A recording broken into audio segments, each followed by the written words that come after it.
voy a voltear la cámara para allá. No, van a salir acá. ¿Van a salir para allá aquellos? Los de lejos. Que van a salir los de lejos, hermanos. Mira, aquí somos los de cerca y los de lejos. Y los de en medio. Son los tibios. Yo que ustedes me quitaban de en medio.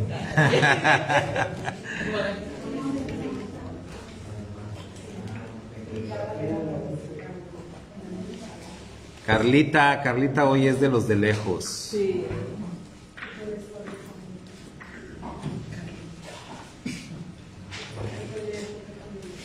Una plegaria para la pequeña Abby. Refúa Shelema para Abby, la enfermita. Un saludo, Abby.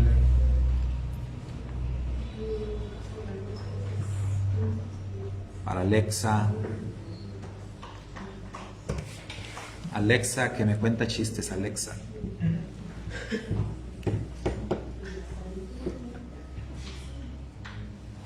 ¿Qué dice la hermana Leida?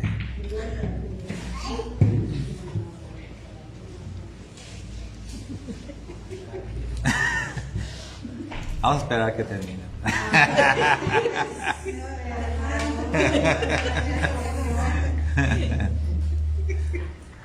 Shabbat Shalom, Carlita. Bueno, ahora sí, empezamos. Cartas de Rab Shaul. ¿Tienen su hojita? Es la misma de la semana pasada. ¿La segunda parte? No traje hojitas nuevas. Parte 1, ¿verdad? Lo siento. Nada más para la hermana Hilda porque no estuvo. A los Gálatas, capítulo 2, parte 1. Nos quedamos en la pregunta número 3.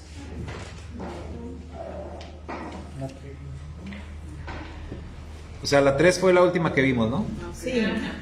Sí, la 3 pues dijimos que ahí nos íbamos a entretener y sí nos entretuvimos con el tema de la circuncisión. No es que ya vimos todo acerca de la circuncisión, pero surgió por la pregunta, ¿por qué Pablo enfatiza el hecho de que a Tito no se le obligó a circuncidarse? Entonces, pues ya comentamos algo acerca de eso y la conclusión a la que llegamos fue que la circuncisión no es algo obligatorio, ¿verdad? No es algo obligatorio. Y dijimos que en determinado momento, si alguien decide circuncidarse, el tema es cómo le vas a hacer, o sea, cuál va a ser el proceso a seguir, ¿sí? ¿Cómo va a ser? Dijimos que la circuncisión bíblica original cambió en los tiempos precisamente del dominio griego y que después de eso, ya los rabinos no solamente añadieron lo que fue el corte total del prepucio, sino también el ritual, o sea, de que tiene que ser a través de cierto grupo, que tiene que ser a través de un rabino, le llaman ellos un moel, quien lleve a cabo la circuncisión. Entonces, esas son las situaciones que se enfrentan. Y alguien comentó que es muy parecido al tema del bautismo, y sí. De hecho, en el cristianismo se dice que el bautismo viene como a sustituir la circuncisión. Y luego con el bautismo pues pasa lo mismo. Si una persona se bautiza en una iglesia y si cambia de iglesia se tiene que bautizar de nuevo. No te valen el bautismo de la otra iglesia. Y así, si te cambias por 5 o 6 iglesias, te vas a bautizar en cada iglesia. Entonces, con la circuncisión pasa algo así, también dentro de los distintos grupos del judaísmo. Pues en ese sentido es que Rab Shaul escribió que la circuncisión no es nada. O sea, no es nada respecto a qué, respecto al tema de la redención. porque la discusión que está sobre la mesa en la carta a los Gálatas es que a ellos les fue dicho, les fue enseñado que sin la circuncisión pues no puede ser salvo. Pues ahí es donde Rav Shaul dice, no hay tal cosa. La redención no depende de la circuncisión. ¿Sí? Entonces, bueno, hasta ahí es a lo que vamos. Entonces vamos a pasar a la pregunta número 4. Alguien que tenga su hoja que nos lea la pregunta 4. ¿A quiénes dice Pablo que no se sometieron y por qué razón? Muy bien, ¿a quiénes dice que no se sometieron? ¿Y por qué razón? Entonces vamos ahí a la escritura y vamos a leer en donde habla, donde dice que no se sometieron. Entonces, ¿quiénes no se sometieron? Bueno, él está hablando de que él hizo ese viaje y lo acompañaban. ¿Quiénes lo acompañaban? Según el testimonio interno, Tito, ¿verdad? Era uno, y Bernabé. Entonces, Bernabé y Tito, y bueno, decíamos que a esas alturas, pues Tito ya era un colaborador muy importante de Pablo, y que por el dato interno también de que Pablo tenía ¿cuántos años de no ir a Jerusalén? 14 años, entonces Tito ya debe haber tenido pues bastantes años de ser un colaborador y un discípulo de Pablo, y durante todos esos años nadie lo había obligado a la circuncisión, y eso no le quitaba mérito y eso no le impedía ser un líder dentro de lo que era el ministerio de Pablo. Entonces, todo eso en contexto para responder la pregunta: ¿a quiénes dice Pablo que no se sometieron y por qué razón? Entonces, cuando dice que no se sometieron, ¿quién? Pablo, Bernabé y Tito, que son los que llegaron a Jerusalén. ¿Ya encontraron el verso donde habla de eso? Estamos en Gálatas capítulo 2. Es el 5, creo. A ver, hermana, ¿cómo dice? Ni tan solo por un minuto accedimos a ellos para que la verdad de las buenas noticias fueran preservadas para ustedes. Ahí está. Entonces vamos a ver otra versión. Ahí dice no accedimos. Ni por un momento cedimos en sumisión a ellos para que la verdad de la buena noticia permaneciera a favor de ustedes. Muy bien, no cedimos en sumisión, ¿verdad? O sea que es, no nos sometimos, ¿no? A estos, A ver, Aleida. No, ahí voy a contestar la pregunta. Pienso que está hablando a los dirigentes, ¿no? A los que se refiere cuando dijo que no le habían pedido a Tito circuncidar. Ok, ¿será? Aquí A en el ver. versículo 4 dice, a pesar de los falsos hermanos Ah, ok. que habían venido con nosotros. El contexto es importante, ¿verdad? Sí, Entonces, a ver. había los infiltrados. A ver, Sergio, ¿necesitas a leer la versión que tienes? Lee el 4 y el 5, por favor. pero a causa de los falsos hermanos introducidos calladamente, entraron los palillas para espiar nuestra libertad que tenemos con Yeshua el Mashiach a fin de esclavizarnos completamente. A estos no cedimos a manera de sumisión, no, ni por una hora, para que la verdad de las buenas nuevas continuara con ustedes. Muy bien, entonces ya viendo el contexto ya podemos identificar más a quienes se está refiriendo, a quienes no se sometieron. Entonces no era tanto a los infiltrados, sino a quienes los infiltraron. Esos falsos hermanos que menciona, esos infiltrados, ¿quién cree usted que los infiltró? ¿O quiénes los habrán infiltrado? O sea, evidentemente dice que estas personas fueron enviados y se introdujeron, o sea, como que eran parte de la comunidad mesiánica, pero realmente no, o sea, eran infiltrados. ¿Qué es un infiltrado? Pues alguien que realmente no comparte tu fe, pero fue enviado para espiarte, dice ahí. ¿Quiénes creen que los enviaron? Los que apoyaban la circuncisión ¿Y quiénes eran? o los judíos. O sea, los mismos que persiguieron a Yeshua, ¿verdad? Los mismos que todo el tiempo estuvieron mandándole gente y gente a espiar al maestro, ¿no? ¿Te acuerdas? Siempre que estudiamos los evangelios decimos que los más fieles seguidores de Yeshua eran los fariseos, eran los saduceos, eran los herodianos, todos esos grupos, pero no eran seguidores, o sea, sí eran fieles porque no se perdían un discurso del maestro, ¿no? En ese sentido eran fieles, pero realmente ellos no eran conversos. O sea, ellos no creían en Yeshua. Ellos estaban ahí para ver si descubrían un error. Ellos estaban ahí buscando algo de qué acusar a Yeshua.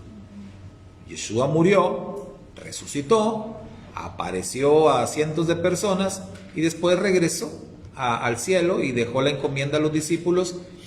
Y entonces aquellos religiosos siguieron con la misma estrategia, pero ahora con los discípulos de Yeshua. Entonces lo que hicieron fue mandar a algún grupo de personas a introducirse. Decir, no, pues vayan ahí y hay como que ustedes como que son parte de ellos y infíltrense, ¿verdad? Y ahí ustedes nos van a estar informando. Vamos a ejercer presión desde dentro. Fíjese la estrategia que armaron. Entonces Pablo lo pone aquí en evidencia. Entonces los llama falsos hermanos. ¿Por qué? Porque realmente ellos no eran creyentes en Yeshua. Estaban ahí y formaban parte del grupo y de la comunidad, pero no eran creyentes. Entonces eso es un falso hermano. Y ellos habían sido enviados por los líderes religiosos de Jerusalén. Pues cuando dice aquí que no nos sometimos ni por, unas dicen una hora, ¿verdad? Ni un momento, ni un instante, o sea, la cosa es nada, totalmente cerrados a someternos a esa gente. Entonces está refiriendo a los líderes de los fariseos, a los líderes de los saduceos, a los líderes de los grupos religiosos que dominaban y controlaban el templo y la santa ciudad de Jerusalén. A ellos son a los que se refiere.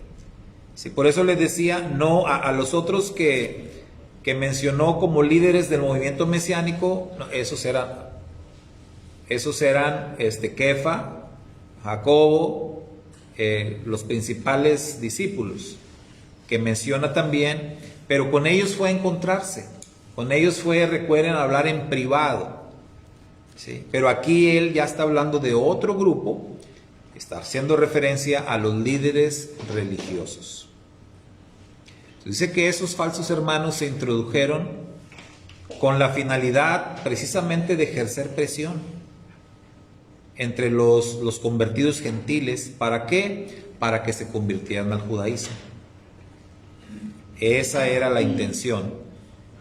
Entonces era una especie de, pues, ¿cómo diríamos? De actos de plagiar, de robarse las ovejas, ¿no? ¿Sí? ¿Cómo le dicen? Cuatreros o algo así, ¿no? Porque era lo que hacían.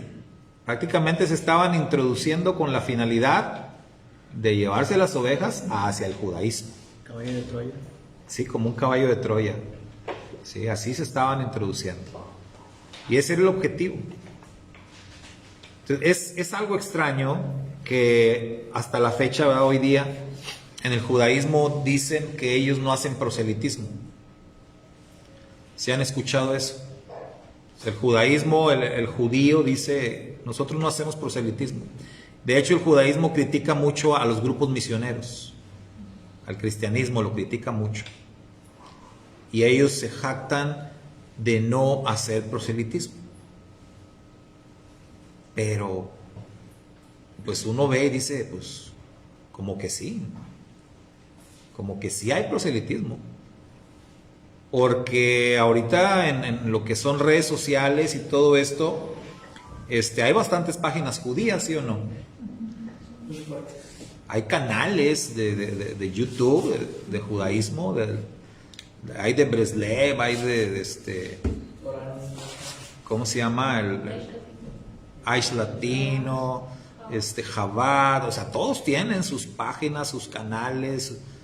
¿Eso no es proselitismo? Pues sí. Nomás de diferente manera.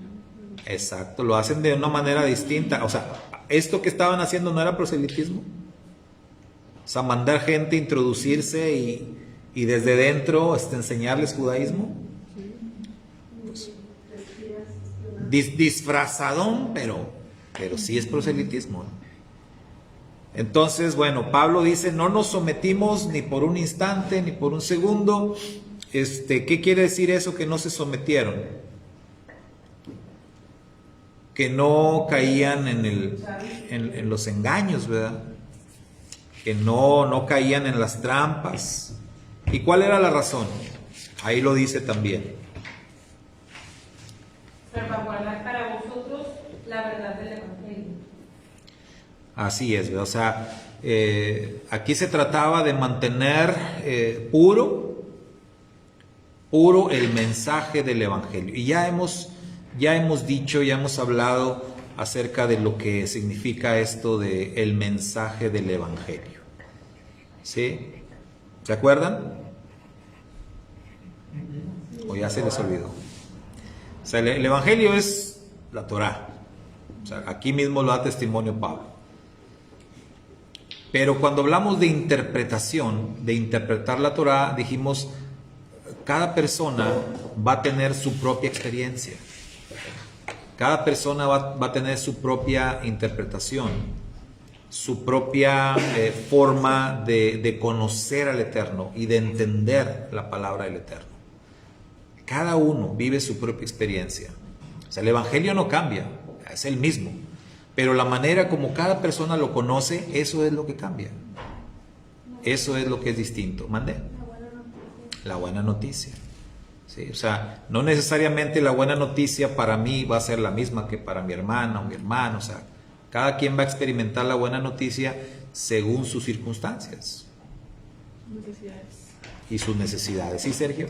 Eso que dice que la buena noticia es diferente. Yo creo que cuando Yeshua les enseñaba a sus discípulos, para ellos la buena noticia o el evangelio era el reino ya bien, el reino que nosotros esperamos, que nosotros ya conocemos de qué se trata esto ya bien. Y la buena noticia de la que habla Pablo, como dice que nosotros los gentiles, era eso de que los gentiles también tienen parte en ese reino. Entonces, sí, o sea, la buena noticia va a variar dependiendo de la necesidad, ¿verdad? De la circunstancia de cada persona. Entonces decíamos en su momento que pues para alguien puede experimentar la buena noticia por el lado, si la persona tiene problemas de adicciones, pues va a conocer la buena noticia quizás en base a su problema de adicciones. Pero si otra persona no tiene lucha, no batalla con adicciones, pues si el mensaje que alguien trae o está predicando está fundamentado en el tema de las adicciones, pues no le va a funcionar. ¿Me explico? O sea hay ministerios, hay congregaciones que se dedican a eso, que se enfocan en eso, ¿verdad? Conocemos ministerios así, que trabajan con personas que tienen adicciones. Entonces, si tú escuchas un mensaje que está predicando alguien de estas congregaciones, ¿a dónde apunta o en dónde se enfoca? Pues en el tema de las adicciones. Pero suponte que está predicando un mensaje con gente que no tiene adicciones,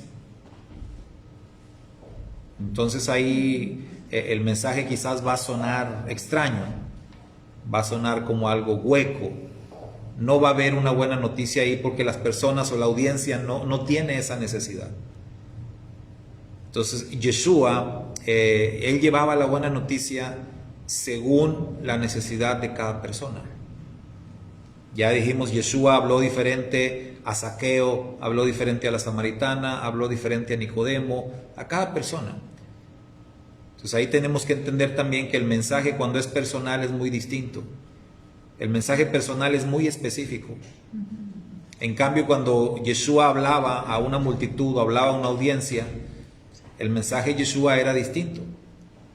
Ahí solía hablar por parábolas, solía hablar temas muy generales, pero con un mensaje que dejara, digamos ahí, dejara una cuestión de cierta inquietud en la gente. Entonces era la manera en que el maestro exponía el mensaje y es bueno aprender, ¿verdad?, de cómo el maestro lo hacía, para nosotros también hacerlo de la misma manera. Bueno, entonces Pablo dice que no se sometieron para mantener la pureza del mensaje, ¿sí? Someterse a lo que ellos decían hubiera significado corromper el mensaje, echar a perder el mensaje. Entonces, no podían someterse a eso. Pregunta número 5. ¿De quiénes estaba hablando Pablo en el verso 6? ¿Y por qué dice que no le aportaron nada? Ok. Entonces ahorita vimos versos 4 y 5, ahora vamos a ver el verso 6. Vamos a ver de quiénes habla ahí.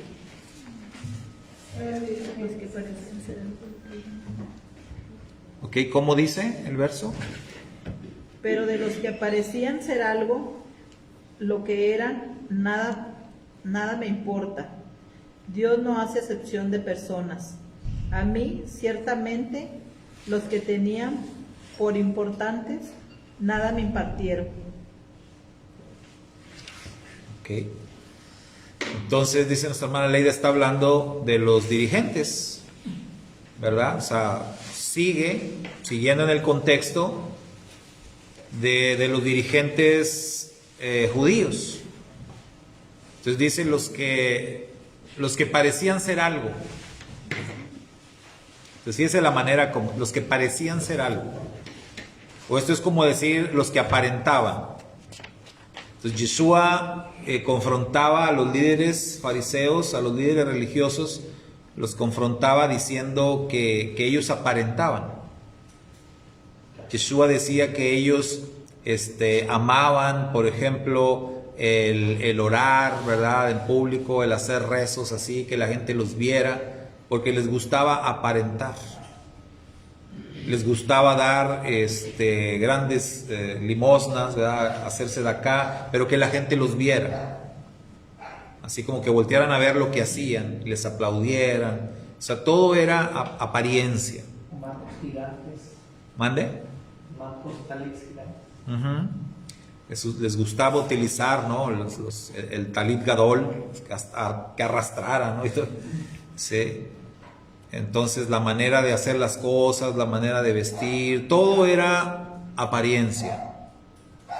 Entonces los que aparentan, los que parecen ser algo, dice Rav Shaul. Entonces está hablando igual de los líderes religiosos en el judaísmo. Y él dice que no le aportaron nada. ¿A qué se refiere con eso de que no le aportaron nada? ¿De qué está hablando?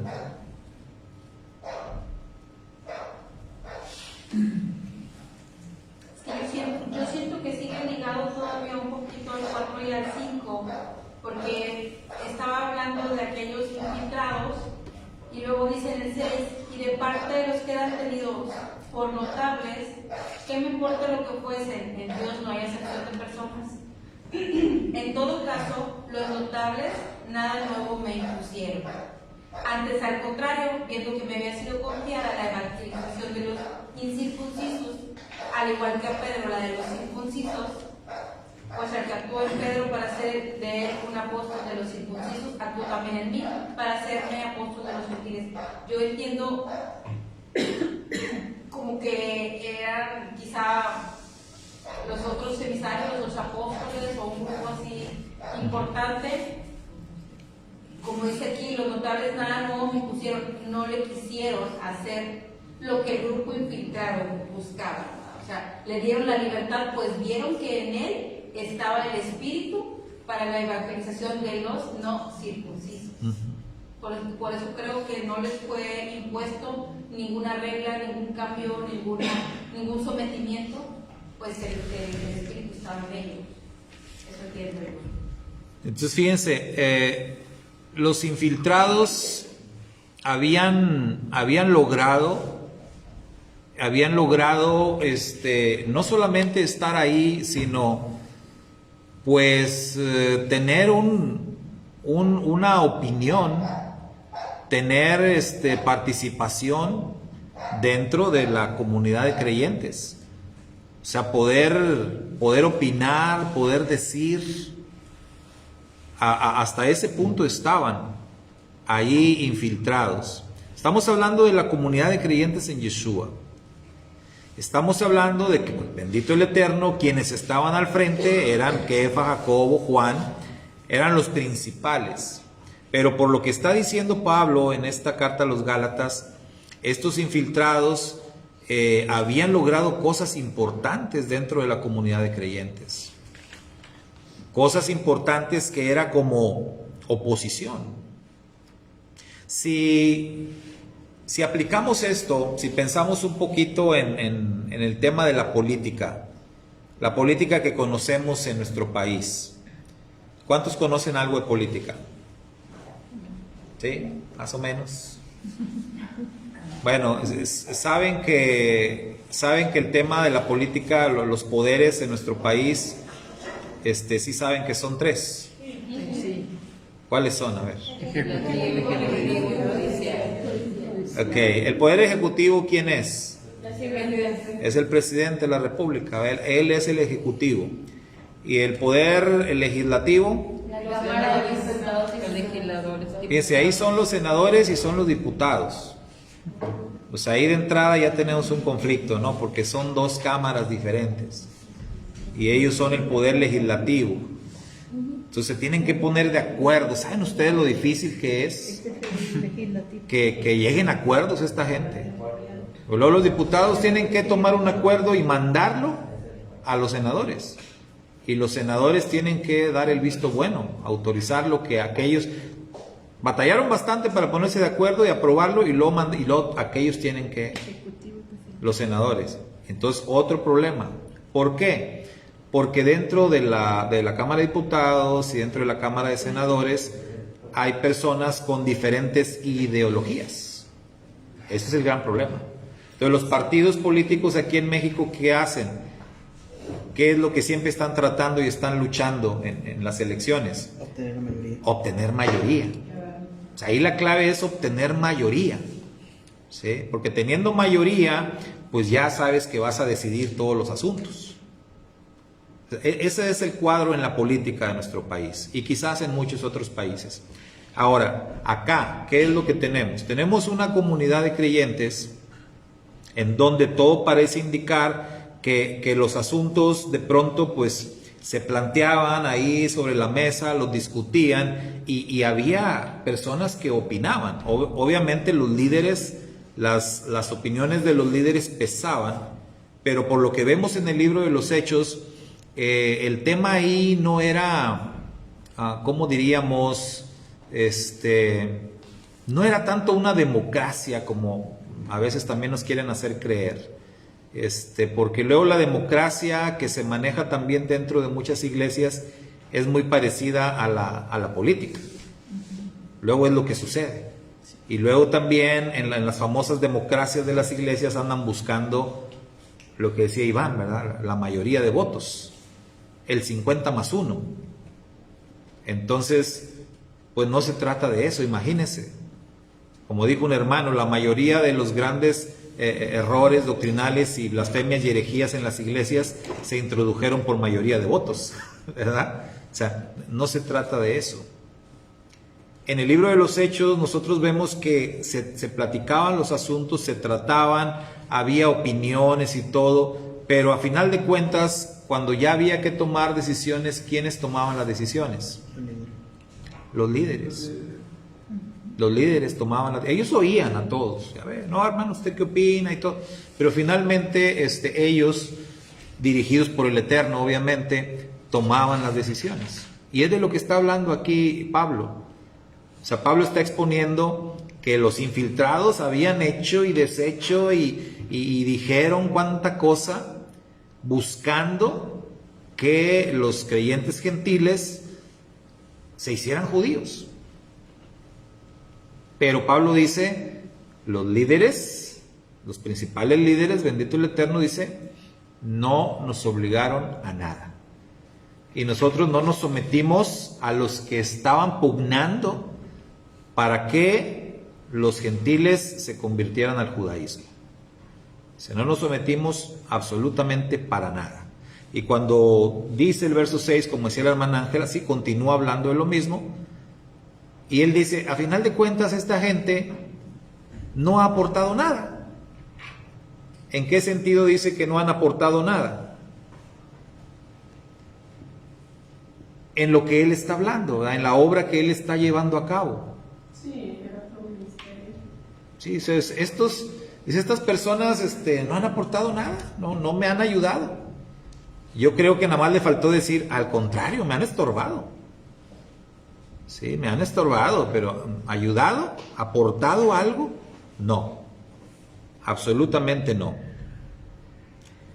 Y algo que menciona ahí es que los líderes religiosos, los líderes judíos, reconocían el ministerio de Pedro y reconocían el ministerio de Pablo. Ahora, fíjense, estamos hablando acá de distintos grupos. Estamos hablando de fariseos, de saduceos, de diferentes grupos judíos. ¿Por qué era que había esa relación o esa conexión entre ellos? Porque lo más sencillo era de que, pues cada quien en lo suyo, ¿no? Pero ¿por qué pasaba esto de que hasta se mezclaban y todo? Porque eran el mismo pueblo. O sea, el punto acá es que ellos eran el mismo pueblo, el pueblo judío. Diferentes grupos y diferentes escuelas, de diferentes ideologías en cuanto a religión, pero finalmente eran el mismo pueblo. Entonces tenían que en algún momento pues buscar como que unidad, buscar estar de acuerdo. Entonces por eso es que se relacionaban. Porque nosotros podríamos pensar, bueno, pero es como ahorita, los diferentes grupos de creyentes o las diferentes iglesias, pudiéramos pensar, nosotros ¿para qué vamos a querer ponernos de acuerdo con otras iglesias? Pero dice la Escritura que para ser opuestos debemos de estar en una sola, en un solo pensamiento, para decir un solo evangelio. Ustedes son un solo evangelio, una sola verdad. Sí, pero por eso les decía, pero optamos por separarnos, ¿verdad? Optamos por cada quien en su mundo, cada quien aquí, cada iglesia separados, o sea, y evitamos conflictos, pero cuando vamos a la Escritura no eran así las cosas. Aunque eran grupos distintos, siempre estaban ahí en la pugna, en el debate, en las confrontaciones, hasta infiltrándose unos acá. ¿Por qué? Porque finalmente ellos reconocían, somos un pueblo. Y como pueblo necesitamos buscar la unidad. Necesitamos buscar el acuerdo. Entonces por eso señalaba yo la gran diferencia de aquellas gentes del primer siglo a nosotros. Porque hoy para nosotros es mucho más sencillo mantenernos separados y mantenernos alejados. Es mucho más sencillo para nosotros decir, ¿no estás de acuerdo conmigo? Sáquese. Váyase usted por su lado, yo por el mío. Y no debería de ser así, ¿verdad? Siempre deberíamos de buscar llegar a un acuerdo, llegar a una conclusión. ¿Sí? Si estamos teniendo alguna controversia, si estamos teniendo algún tipo de debate, bueno, vamos a buscar llegar a algo. Ahorita estoy en un debate ahí con un hermano que ni conozco, pero estoy en un debate ahí por medio de Facebook, por un comentario. Le decía yo a la hermana Ángela hace rato, que ayer que estuve compartiendo en la apertura del Shabbat sobre lo que vimos de Hanukkah y nuestros tiempos, y algo que yo les decía ayer era que necesitábamos dejar de callar, que necesitamos exponer, que necesitamos hablar, decir. Y entonces, pues después de un rato, vi una publicación y yo creo que el Eterno me dijo, ándale, pues, ¿qué estabas diciendo? Órale, a hablar. Porque la verdad, sí, al estar compartiendo eso ayer me di cuenta de que ya tenía yo rato, como que evadiendo las confrontaciones y todo esto. Y entonces vi una publicación de un pastor que tengo años que yo no tengo ningún contacto absolutamente con este hermano, pero es un pastor de una congregación, no de aquí de Reynosa, de otra ciudad, pero él pastorea una iglesia muy grande. Y entonces él hizo una publicación sobre el Viernes Negro, algo del Viernes Negro, y él puso el Viernes Negro y lo conectó con Jesús, ¿verdad? Que Jesús tuvo un Viernes Negro. No recuerdes en sí qué escribió, pero el punto fue que el Viernes Negro y que Jesús murió en un Viernes Negro, y por ahí quiso poner un mensaje evangelístico con esto, ¿no? El caso es que alguien le comentó, yo creo que alguien que fue su oveja en el pasado y ya no lo es, y ahora está en el mesianismo. La persona mesiánico le comentó que no, que Jesús no murió en viernes, para empezar, y que tampoco resucitó en domingo, y ahí se empezó el debate. Y el pastor le contestó, y el pastor le dijo, la escritura es muy clara y la escritura dice, y le puso el texto de Mateo, ¿verdad? Típico, 28:1, primer día de la semana, muy temprano, las mujeres fueron, etc. Y ahí está, la Biblia es muy clara, dijo el pastor, y se acabó, fin de la discusión. Y bueno, el pastor ya no escribió nada, pero otra persona ahí se enganchó con el otro mesiánico y empezaron ahí a debatir. Y pues como yo estaba ahí de chismoso viendo los comentarios, y me desesperaron los comentarios porque ni uno ni otro realmente sabían cómo defender su punto, y me metí ahí y ya les escribí, y de ahí, bueno, ahorita traigo un debate con no sé quién sea el hermano, pero por lo menos ya le quedó claro, ¿no? El punto.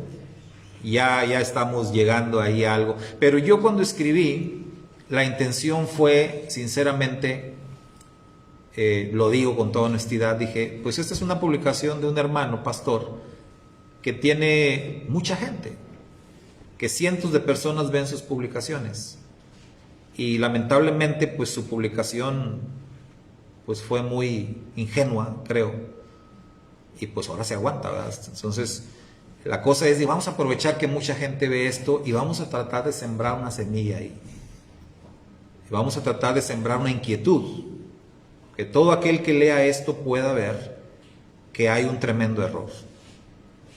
Y entonces, pues bueno, yo lo que hice fue decirles, bueno, ustedes dicen que la Biblia es muy clara. Entonces la pregunta es, ¿cuál Biblia? ¿Cuál Biblia? Entonces yo les cité la Septuaginta, les cité la Reina Valera de 1569, les cité el texto griego, y le dije, pues no se conformen con la Reina Valera, porque la Reina Valera es muy cuestionable, y lo podemos demostrar. Pero en cambio, pues vayan al texto griego, vayan a las versiones más confiables, a las más antiguas, y chequen por favor qué dice. Vayan a Marcos capítulo 16, que fue el primer evangelio que se escribió, no Mateo. Vayan a Marcos, y qué es lo que dice. Y ustedes han visto que Marcos en la Septuaginta, en la del oso, en el texto griego, nunca dice primer día de la semana, dice el primero de los sábados. Es muy diferente. Si lo primero chequen eso, y luego ya, si quieren, seguimos platicando, ¿no? del tema. Entonces ahorita estamos con esto, estamos con este debate, ¿verdad? Se puede decir. Y eso es de lo que se trata. Porque ¿cómo hemos de llegar a algo? ¿Cómo hemos de llegar a la luz de la verdad? Pues si no debatimos, si no nos confrontamos, si no hablamos de los temas, pues tenemos que hacerlo. ¿Sí? Y es lo que hacían estos creyentes. O sea, Pablo llega a Jerusalén y sí, aunque hubo una reunión en privado, se ve que también hubo otras reuniones públicas. Y se ve que los infiltrados opinaban y decían, y había debates y había confrontaciones, y finalmente pues llegaban a algo. ¿Sí? Buscaban llegar a algo, buscaban llegar a la verdad. Entonces eso es algo que tenemos que recuperar hoy en día, que tenemos que buscar, que las personas escuchen, que las personas tengan una opción más allá de lo que sus líderes les han dicho, les han enseñado por mucho tiempo. Es verdad que muchos no van a querer escuchar, es verdad que muchos están cerrados, es verdad que muchos pues son flojos, ¿verdad? Y no les gusta estudiar, leer. Pero bueno, nuestra tarea es dar a conocer, nuestra tarea es exponer la verdad. Lo último que me escribió esta persona fue, bueno, a ver, vamos por partes. ¿Qué día crees tú que resucitó? Le digo, es que ese es el problema. No es lo que yo creo. Yo te lo estoy demostrando. O sea, léelo. No soy yo, no lo estoy diciendo yo ni lo estoy inventando. Léelo y ahí dice con claridad. ¿Qué día resucitó? Yo no lo creo. Ahí lo dice. ¿Cuándo fueron las mujeres al sepulcro? Una cosa es cuando el maestro se manifestó, se reveló, se mostró resucitado, y otra cuando él resucitó. O sea, son dos cosas diferentes, son distintas. Si él se reveló el primer día de la semana, no quiere decir que resucitó el primer día de la semana. El texto nunca lo dice así. Entonces, ahí está esa, digamos, esa cerrazón de mente que las personas no quieren ver. Decía, ¿cómo dijo hermana Ángela? Me los comparte otra vez eso de que dijo el judío que los cristianos están como... Que si la escritura dice que si el sol sale de día y la luna sale de noche, pero un evangélico viene y le dice a su rebaño que por fe tiene que creer que aunque vea que es de día, es de noche, por fe tiene que creerlo, pues el evangélico tiende a creerlo, aunque su intelecto le diga que no es así. Y entonces tiene un conflicto, ¿verdad? Entre lo que su intelecto le dice y lo que su fe le dice.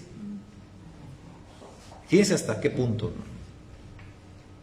Entonces, y así se les enseña, así se les dice.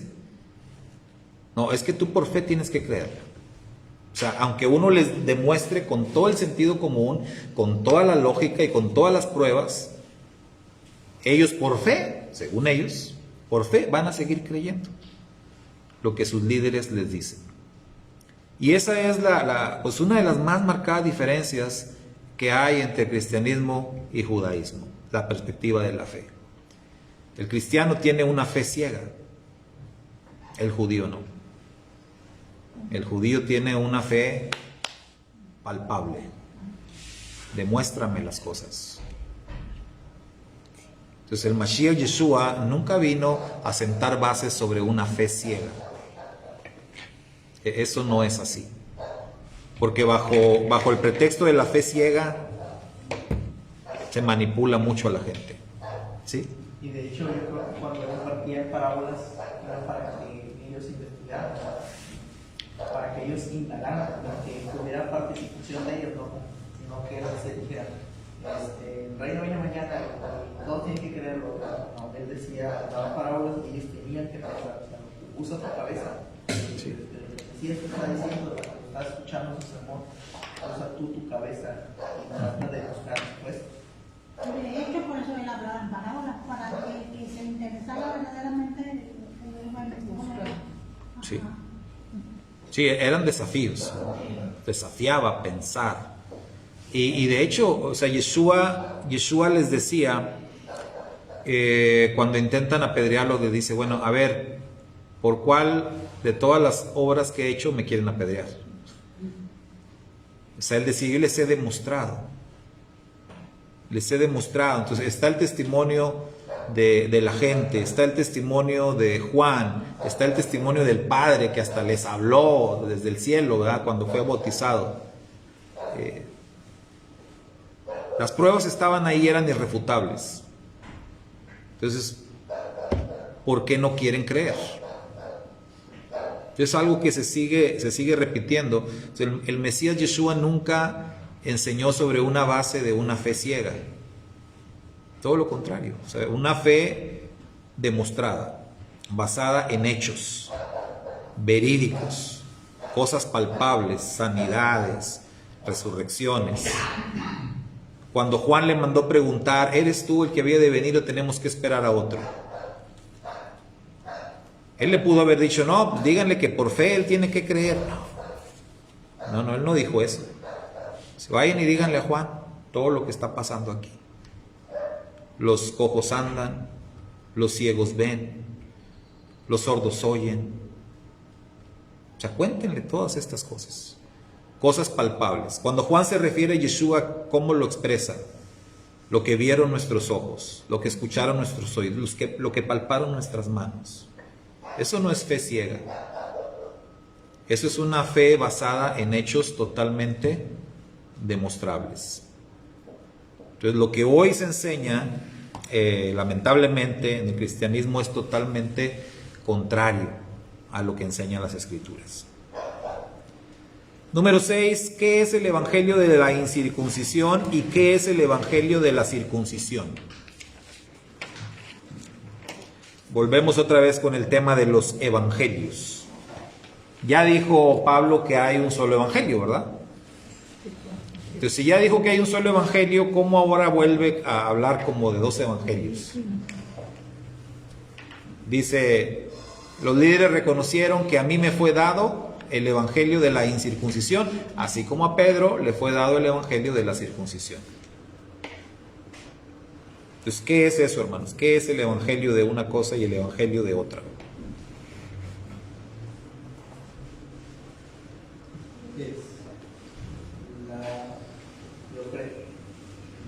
Yo creo que de la circuncisión es pues la noticia del reino y del Mesías venidero, porque pues ellos están circuncidados, ellos conocen sobre ese tema, ellos esperaban al Mesías. Entonces la buena noticia para ellos es, oye, el Mesías ya vino y promete que va a regresar y se va a cumplir la profecía del reino.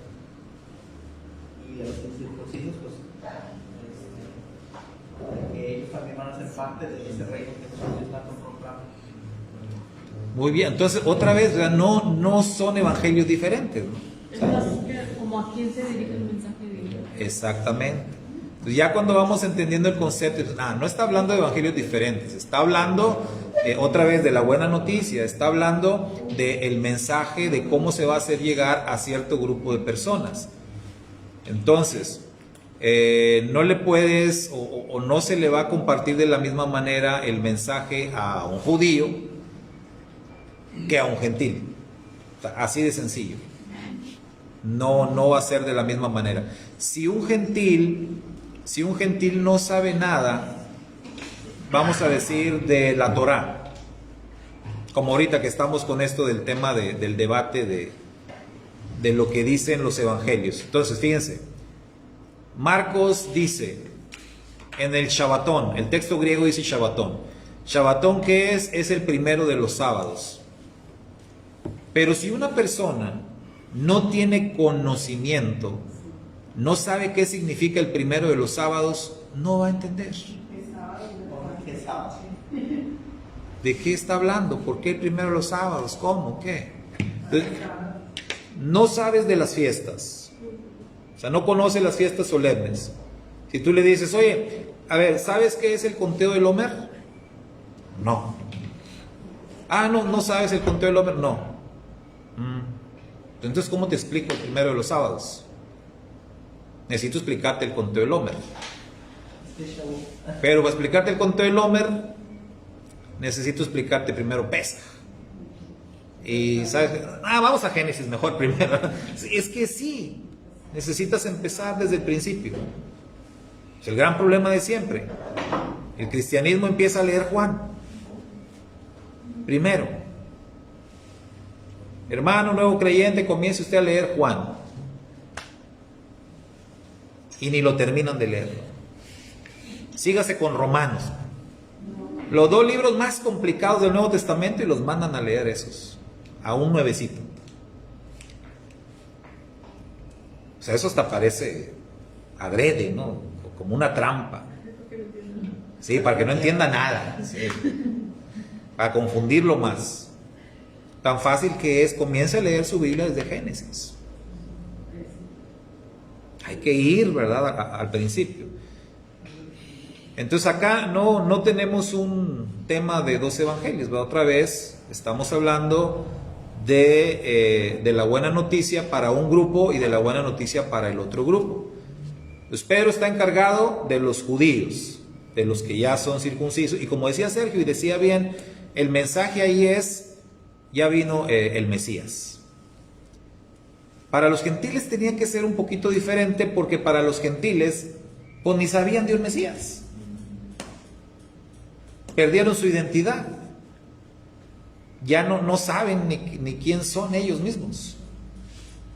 Entonces, ¿en qué se tenía que centrar el mensaje o la buena noticia para los gentiles? En el tema de su identidad, de que recuperen su identidad. Eso es lo primero. Tú necesitas primero reconocer que tú eres parte del pueblo elegido. Y una vez que reconozcas eso, ahora sí puedes reconocer a tu Mesías. Y no al revés. Entonces por eso, dice Pablo, Pedro le fue encomendado el ministerio de la circuncisión. Un mensaje distinto. No evangelio distinto, mensaje. La manera de dar a conocerlo. Para los judíos era de una forma, para los gentiles era de otra. Y eso es lo que está hablando. ¿Qué querían hacer los infiltrados? Podríamos decir que los infiltrados querían, y ni siquiera el mensaje de Pedro, ¿verdad?, el mensaje de ellos, querían darlo a conocer a los gentiles o imponérselo a los gentiles. Y eso, Pablo decía, eso era una perversión, eso era un anatema. Número 7. Columnas aplicados a Jacob, Pedro y Juan, y que reconocieron ellos en Pablo. Ok, podemos ver distintas versiones. Yo leí una versión que decía columnas. Sí, es la misma. Otras versiones, ¿cómo dicen? ¿Cómo se refieren a Jacobo, Pedro y Juan? ¿O todas dicen igual? Columnas. Entonces, ¿qué quiere decir eso, hermano? Columnas. Son como estas, ¿verdad? Estas son columnas. Las que cargan, las que sostienen, las que soportan. Las bases. Tienen como pilares. Pilares también es otra manera, a los pilares. Bueno, los cimientos no, porque los cimientos están abajo. Y los cimientos, eso los puso Yeshua. Si las columnas son como estas, esas que corren así, hay unas columnas verticales, otras horizontales, pero son las que están soportando, las que sostienen. Entonces dice que Jacobo, Pedro y Juan eran columnas. Quiere decir que ellos eran los pilares, los que soportaban, ¿qué cosa? ¿O de qué eran columnas? ¿De qué eran pilares?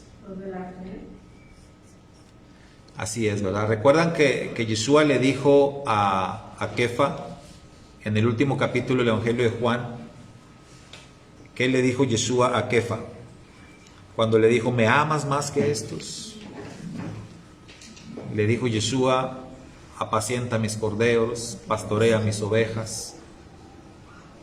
Cuando Kefa iba a negar a Yeshua, también Yeshua le dijo, has sido pedido por Satanás para ser zarandeado, pero yo he rogado por ti. Y una vez que tú regreses, tú te vas a hacer cargo de tus hermanos. Entonces Yeshua ya había escogido a Kefa para ser columna, ¿verdad? Para ser el líder. Entonces ese término columnas es como reconocer el liderazgo que tenían tanto Jacobo como Pedro y Juan. Y ahora la otra parte de la pregunta dice, ¿qué reconocieron ellos en Pablo? La gracia. La gracia que le había sido dada. O sea, de alguna manera ellos reconocieron el liderazgo, ¿verdad?, de Pablo. Ellos reconocieron, ellos dijeron, no, pues Pablo evidentemente ha sido llamado y ha sido puesto para una tarea igual de importante que la que se nos asignó a nosotros. Entonces reconocen la autoridad de Pablo, ¿sí? Lo ven realmente como su igual.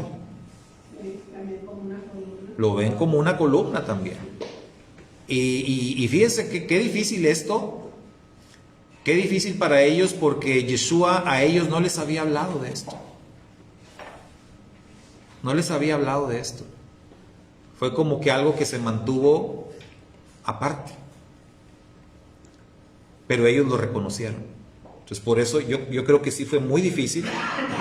Pero finalmente ellos lo reconocen. ¿Ante qué cosa, hermano? ¿Por fe ciega lo reconocieron? No. Por evidencias, ¿no? Había evidencias, había testimonio. Pablo, él daba su testimonio del camino a Damasco. Evidencias palpables. Estaba el hermano, ¿cómo se llama el que fue a orar por Pablo? Ananías. Estaba el hermano Ananías que podía decir, sí, yo fui enviado, a mí el Ruach me habló y me dijo, vas a ir a tal lugar. Y ahí estaba Pablo y estaba ciego. Y yo llegué y oré por él para que recuperara la vista. Estaban todos los testimonios. Entonces no había una fe ciega, había evidencias. Y ante todas esas evidencias, estos discípulos que eran columnas reconocieron en Pablo otra columna, ¿sí? Otro líder fuerte. Y la número 8 dice, ¿quiénes tienen la verdadera autoridad para enseñar la correcta interpretación de la Torá? Entre paréntesis, el mensaje del Evangelio. ¿Y por qué?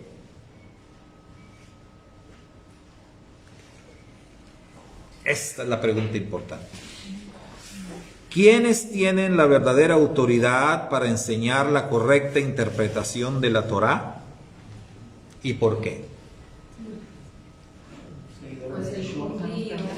Los testigos que estuvieron ahí. Los de Jehová.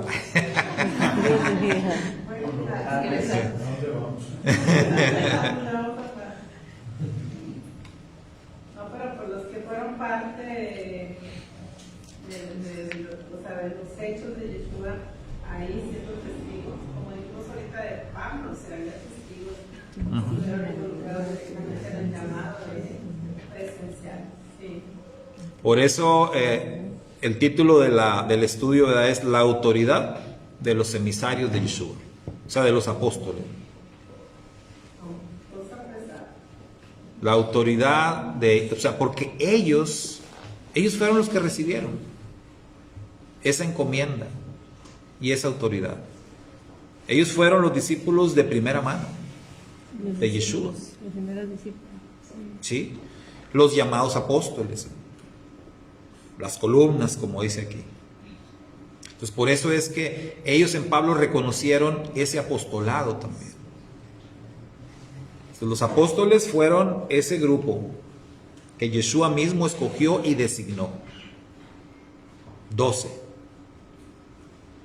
Y algunos dicen, bueno, sí, Judas cayó,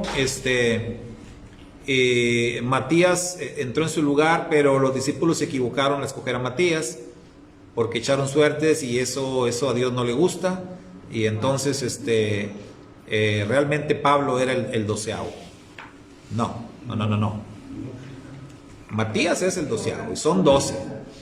El Eterno no se equivoca. Entonces Pablo realmente viene a ser un 13º. Y recuerden que hay 13 tribus. No son 12. Tenemos 13 tribus. ¿Sí o no? Ya voy a decirle aquí. ¿Cómo?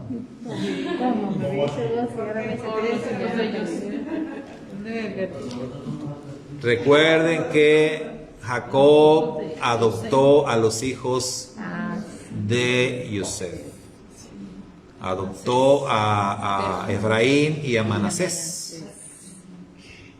Entonces tenemos a la tribu de Leví, que la tribu de Leví no es como contada porque ellos no tienen heredad. Ellos están al servicio del santuario, ellos no tienen heredad. Las tribus se cuentan por herencia, por la heredad de la tierra. Como Leví no tiene, entonces tenemos 12 acá y Leví a cargo del templo. Tenemos 13 tribus. Sí. Siempre son 13. Entonces los discípulos también son 13. No, son 12, pero Pablo tenía que venir a complementar. Los judíos no consideran a Leví parte de la tribu. ¿A quién? A Leví, a la tribu de Leví. Ah, no. Ellos ahí las enseñanzas cuando hablan de las dos tribus. Se me hizo así raro que no puede parte de la tribu. Sí, por la cuestión de la herencia de la tierra. Y eso la misma Torah, el Eterno lo definió. Dijo, Leví, tú no vas a tener herencia entre tus hermanos. Tú me vas a servir a mí. Yo soy tu herencia, dijo el Eterno. El Leví salió ganando. Sí. No, ¿para qué quiero herencia? El Eterno dice que es nuestra herencia. Entonces, hay 13 tribus. Entonces, la autoridad, hermanos, la tienen los discípulos, la tienen los apóstoles. Los que estuvieron ahí de primera mano, los, como decían por allá, los testigos oculares, quienes estuvieron cerca del maestro, pero no solamente eso, sino aquellos a quienes el maestro designó. Por eso Lucas en su evangelio dice con claridad que el maestro designó, es decir, les dio autoridad a 12. De esos 12 uno cayó de esa gracia, que fue Judas, y su lugar lo tomó Matías. Entonces 12 pilares, 12 apóstoles, 12 emisarios que reciben la autoridad para enseñar la Torah, la correcta interpretación de la Torah. ¿Y por qué? Porque ellos la recibieron directamente del maestro. Por eso ahí entendemos que Pablo dijera, a mí nadie me enseñó, sino directamente fue Yeshua. Por eso es que Pablo enfatizó. Era importante para que él pudiera ser reconocido dentro del grupo de los apóstoles, porque ese era un requisito, haber sido enseñado directamente por el maestro. Nada de que, no, a mí me enseñó uno que estuvo con Yeshua. No, tenías que ser directo para ser considerado apóstol. Por eso los que andan hoy ahí, que se anuncian como apóstoles y que, puro fraude, ¿no? O sea, el título como tal, o sea, un shaliach en hebreo, o un apóstol en griego, era un título solamente adjudicado a los 12. Y a Pablo, ¿verdad? Nada más. Pero nadie más, ni Tito, ni Timoteo, ni ¿cómo se llama? Apolos con toda su Esteban, nadie de ellos podía, ni se llamó nunca apóstol. Solamente los 12. Entonces ellos fueron quienes recibieron la autoridad y quienes tienen la única autoridad. Nada más. Bueno, concluimos. Disculpen, hermanos que estuvieron virtuales, si estuvieron comentando. No tuve oportunidad hoy de ver los comentarios, pero luego los vemos. Shalom. Por eso no se leyeron.